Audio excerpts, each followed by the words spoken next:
What if Savage Oppress killed Darth Sidious? And I know this sounds so unrealistic, even for Star Wars, but let's just say some miracle happened where Savage Oppress managed to kill Darth Sidious. But here's the catch. Savage Oppress would still die. I would not let Savage Oppress live in this scenario.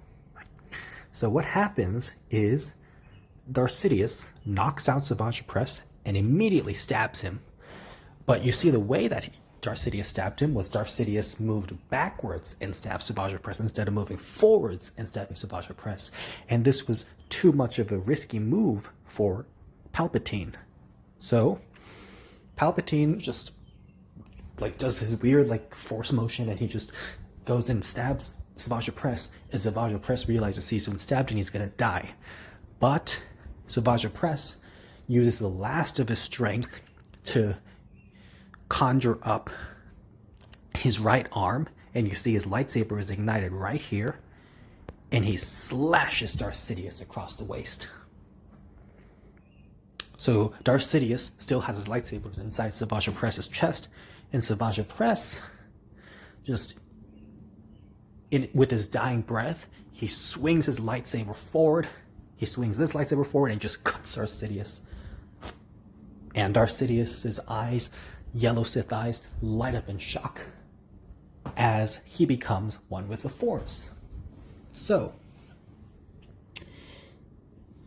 Savage Oppress is dead, but while he was dying, he managed to kill Darth Sidious. What happens next? First of all, Darth Maul would be devastated and he would be sad that Savage Oppress is dead. However, Darth Sidious would also be dead, so Darth Maul would say, oh, well, my brother is dead and that makes me sad, but at the same time Darth Sidious is dead, which means I win. So Darth Maul would immediately contact Mother Talzin. He would immediately contact Mother Talzin, who would be ecstatic, and she would be thrilled because Mother Talzin would have gotten her revenge on Darth Sidious now. And so Mother Talzin and Darth Maul would come up with a new plan. First and foremost, they need to now take over the galaxy, and because there's a wide power vacuum. So immediately, Darth Maul and Gar Saxon and Rook Kast and a bunch of Mandalorian elites would go to Sereno, where they would kidnap Count Dooku and bring him to Dathomir. And Count Dooku and the Night Brothers and Darth Maul would use the Night Sister magic to have Mother Talzin's spirit go inside Count Dooku, and Mother Talzin's spirit would possess Count Dooku, and Count Dooku would die, but Mother Talzin would come back to life. So Mother Talzin would come back to her physical body, and she would be very powerful, and now Count Dooku is dead. So Darth Tyrannus and Darth Sidious, Count Dooku and Sheev Palpatine are both dead. So the Sith are extinct, gone. And for the purposes of this video, we'll just assume that Darth Sidious doesn't have Exegol yet, so none of that sequel trilogy nonsense where he comes back. So now Mother Talzin and Darth Maul travel to call the Separatist leaders, and they tell them, hey, Count Dooku and Darth Sidious are now dead. But now, you guys listen to us, and you guys work for us. And the Separatist leaders, being the greedy cowards they are, Darth Maul would offer them a lot of riches, and he would also scare them. So they want to get rich, and plus Darth Maul scares them, so they would just fall in line, and the Separatists, the Confederacy of Independent Systems, would be under Darth Maul and Mother Talzin's control. And then Darth Maul and Mother Talzin would probably move to take over the Republic. Mas Ameda and Sly Moore would, I think, be more than willing to follow Darth Maul and Mother Talzin because they're evil too, and Mas Ameda's a coward and he just follows whoever's stronger, and Sly Moore's just evil, so yeah. Now, I think Mother Talzin and Darth Maul, they would probably just figure out eventually about Order 66 and how to deal with the Jedi.